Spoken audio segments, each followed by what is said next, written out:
En la hora de la verdad, el invitado del día. Presenta Colsubsidio, con todo lo que te mereces.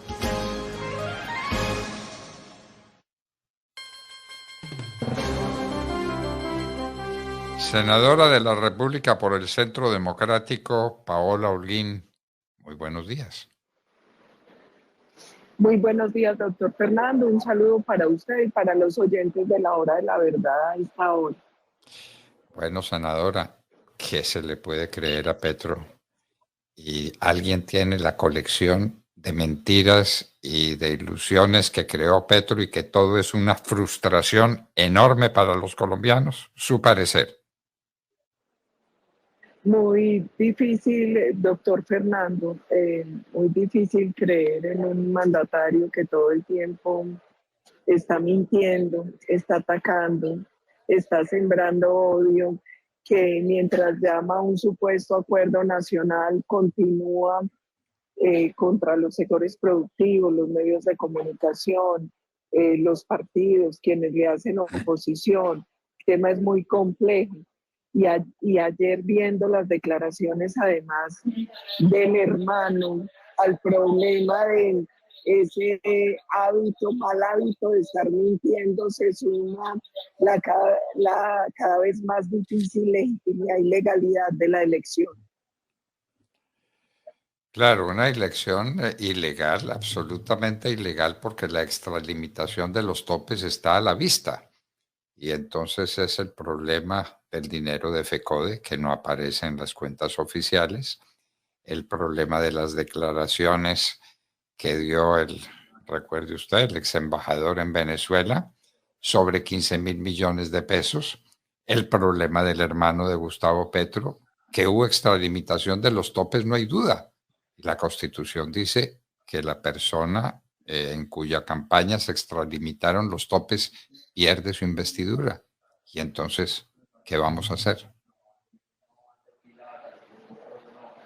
Así es, doctor Fernando. Ya se han interpuesto una serie de denuncias en la Comisión de Acusaciones, se está adelantando investigación en el Consejo Nacional Electoral.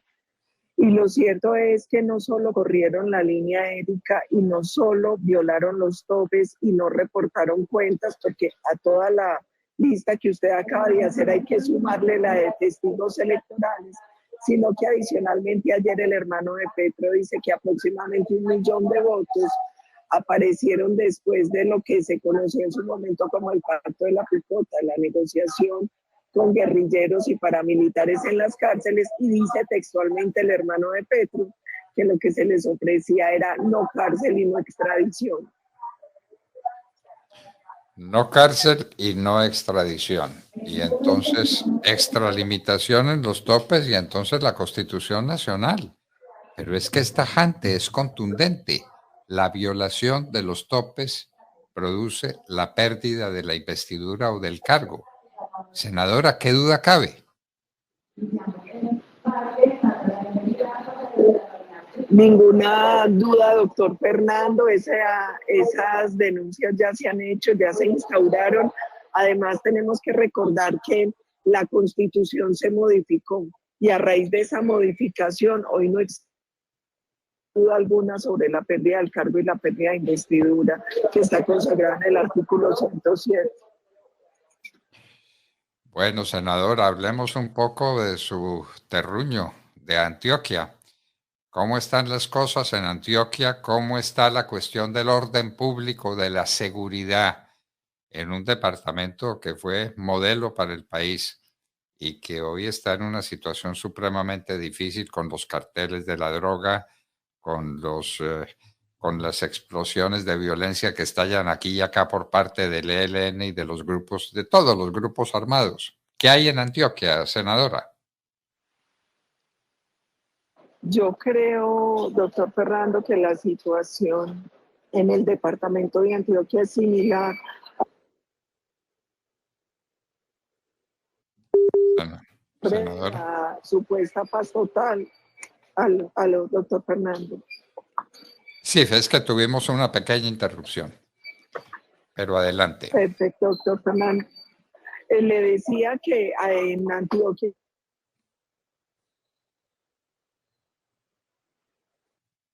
y es que en nombre de la supuesta paz total, en nombre de la supuesta paz total, nosotros lo que estamos viviendo es un fortalecimiento de las estructuras criminales y un debilitamiento de la fuerza pública.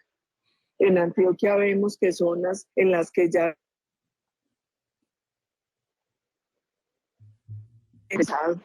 hay hay un tema cada vez más fuerte con el clan del Golfo.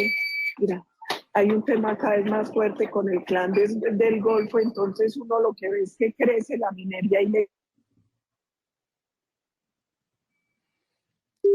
del territorio por parte de estas estructuras. Es lamentable ver cómo en varios municipios en este proceso electoral partidos como el Centro Democrático ni siquiera tuvieron la posibilidad de presentar candidatos a raíz de las amenazas de las estructuras criminales. Entonces, lo cierto, doctor Fernando, es que el panorama aquí, como en el resto del país, es muy oscuro en el tema de seguridad.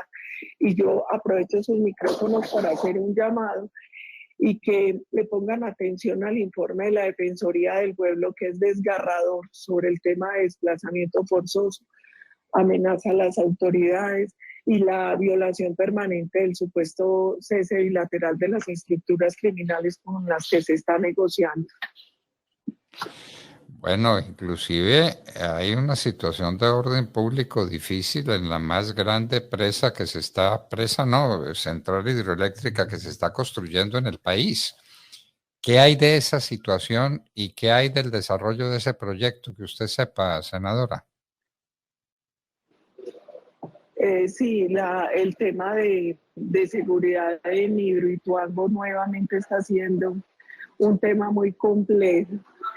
Yo tengo que recordarle a todos que en algún momento se presentó un retraso de obra por un tema, una contingencia que, como reconoció MAPRED, que era la aseguradora a todo riesgo, obedeció a un tema de la naturaleza, pero lo que más ha torpedeado lamentablemente el buen desarrollo de obra es la mezquindad política de personas como el alcalde de Medellín, que todo el tiempo trató de hacer fracasar el pago por parte de la aseguradora, que se atrevió a hacer falsas afirmaciones como que allí se había presentado fallas por la constructora o que se habían usado materiales de mala calidad.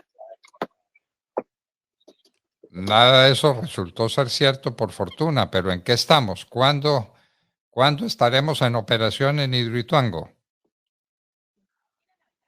Pues, doctor Fernando, todavía no tenemos claridad sobre la fecha. Nosotros es que rápidamente entren las otras dos turbinas. Recordemos que son 8 en total, ya hay 2 en operación.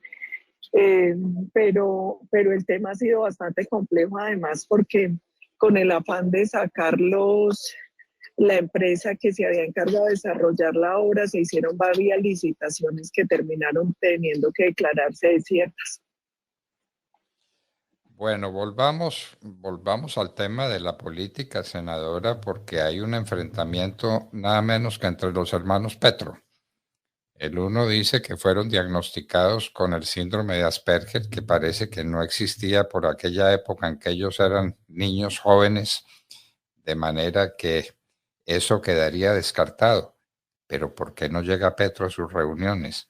¿Por qué le falla a todo el mundo? Le falla a los empresarios, le falla a los militares, le falla a la gente del común que lo espera aquí y allá, en Bucaramanga, en todas las ciudades, en todas partes falla Petro. ¿Qué pasa? ¿Está enfermo o es que definitivamente él es así y que le importa una higa lo que la gente aspire a tener en un presidente, que es cercanía y respeto, al menos por un horario? Varias cosas, doctor Fernando. La primera es que desde el Congreso de la República se viene insistiendo en la necesidad de someter al presidente a una serie de exámenes médicos, porque después de un poco más de un año de gobierno ya son más de 90 los eventos nacionales e internacionales a los que no ha asistido. Y esto tiene varias aristas. La primera es dónde está el cumplimiento de las funciones que él tiene como primer mandatario. La segunda es quién va a asumir los costos, porque cada que él nos llega a un evento que se programa desde la presidencia, hay una logística, hay una serie de gastos finalmente inútiles porque él nunca llega, o cuando se tienen que quedar 1 o 2 días más en el extranjero porque no aparece.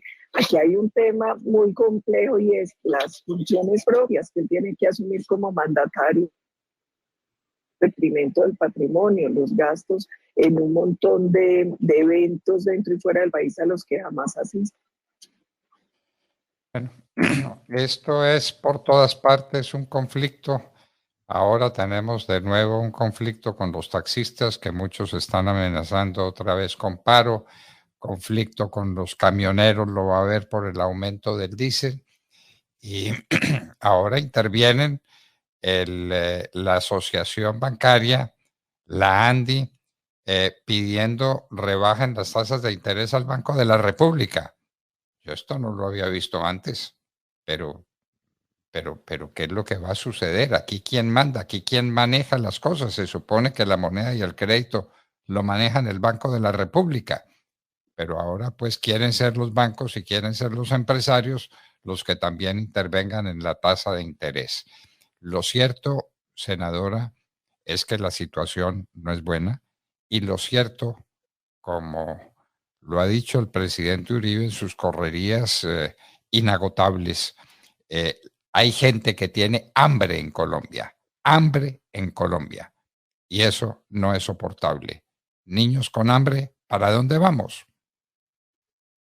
Ahí, doctor Fernando, hay varias cosas importantes. La primera es, la única manera de superar el hambre en cualquier nación es cuando hay crecimiento económico, que es el que permite una política social robusta. El último informe muestra que la economía se desaceleró gravemente, creció solo 0,3%, y uno lo que no ve es una política clara por parte de la actual administración para superar la crisis. Varios temas se están juntando. Por un lado, la política en el tema minero energético, la no entrega de de nuevos contratos de exploración y explotación de hidrocarburos, todo lo que se está generando en torno al tema minero con la inestabilidad y toda la presión, además de un gobierno que está pasando por encima del Congreso y tratando de legislar vía decreto. Tenemos otra enorme dificultad por las alertas que prenden la reforma a la salud, la laboral y la pensional. Anuncios que hacen daño, doctor Fernando, que el presidente diga que va a renegociar el TLC con Estados Unidos. Mire, ayer estaba en una reunión con Azocol Flores, un sector muy importante para Colombia, un sector que maneja el 80% de la carga aérea en exportación de flores, que tiene 200.000 puestos de trabajo. Y finalmente, para un sector como ese es clave el TLC con Estados Unidos. Hace daño que un gobierno esté hablando hoy de renegociación, porque seguramente si entran en ese embeleco, claro que renegocian, pero lo que terminan es afectando una serie de elementos que han sido fundamentales para dinamizar el desarrollo comercial nuestro con ese país. Entonces, la angustia que uno siente es que no ve una política clara que permita superar la desaceleración de la economía. Y finalmente, pues si la economía no crece aquí, lo que va a haber es sin duda mucho más hambre y mucha más pobreza. Si nosotros no le damos seguridad física y jurídica a los empresarios, aquí no va a haber posibilidad de empleo.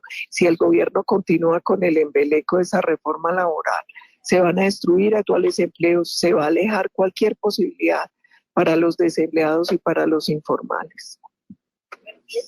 Bueno, las reformas y qué ambiente tienen en el Congreso, porque se habla de unas relaciones nada fluidas y nada positivas entre el Congreso y el presidente.